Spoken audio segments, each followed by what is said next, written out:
ಬೆದರಿಕೆ ಹಿನ್ನೆಲೆ ಶಿಕ್ಷಕಿ ದೀಪಾ ಹೊಂಗಲ್ಮಠ್ ಮನೆಗೆ ರಜತ್ ಉಳ್ಳಾಗಡ್ಡಿ ಮಠ್ ಭೇಟಿ.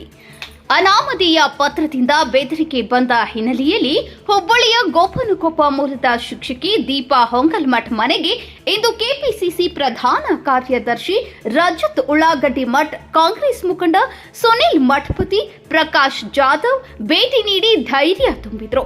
3 ದಿನಗಳ ಹಿಂದೆ ಪೋಸ್ಟ್ ಮೂಲಕ ಶಿಕ್ಷಕಿ ದೀಪಾ ಹೊಂಗಲ್ಮಠ್ ಅವರಿಗೆ ಪತ್ರ ಬಂದಿದ್ದು, ನೇಹಾ ಹಿರೇಮಠ್ ಹಾಗೂ ಅಂಜಲಿ ಅಂಬಿಗೇರ್ ಮಾದರಿಯಲ್ಲಿ ಕೊಲೆ ಮಾಡುವುದಾಗಿ ಬೆದರಿಕೆ ಹಾಕಲಾಗಿದೆ. ಈ ಹಿನ್ನೆಲೆಯಲ್ಲಿ ಪೊಲೀಸ್ ಠಾಣೆಗೆ ದೀಪಾ ಕುಟುಂಬ ದೂರು ಕೂಡ ನೀಡಿದ್ದು, ಪೊಲೀಸರು ತನಿಖೆ ನಡೆಸುತ್ತಿದ್ದಾರೆ. ಕುಟುಂಬಸ್ಥರೊಂದಿಗೆ ಮಾತನಾಡಿದ ರಜತ್ ಉಳ್ಳಾಗಡ್ಡಿ ಮಠ್, ಯಾವುದಕ್ಕೂ ಭಯಪಡಬೇಡಿ, ನಿಮ್ಮೊಂದಿಗೆ ನಾವು ಇದ್ದೇವೆ ಎನ್ನುವ ಅಭಯ ನೀಡಿದರು. ಅಲ್ಲದೆ ಈಗಾಗಲೇ ಪೊಲೀಸರು ತನಿಖೆ ಚುರುಕುಗೊಳಿಸಿದ್ದು, ತಪ್ಪಿತಸ್ಥರನ್ನ ಪತ್ತೆ ಹಚ್ಚಲಿದ್ದಾರೆ ಎನ್ನುವ ವಿಶ್ವಾಸ ವ್ಯಕ್ತಪಡಿಸಿದರು. ಈ ವೇಳೆ ಶಶಿಧರ್ ಗಾಜಿ, ಅಶೋಕ್ ಕಲಾದ್ಗಿ, ನರೇಂದ್ರ ಟಿಕಂದರ್ ಹಾಗೂ ಹನುಮಂತ್ ಶಿರಗುಪ್ಪಿ ಉಪಸ್ಥಿತರಿದ್ದರು.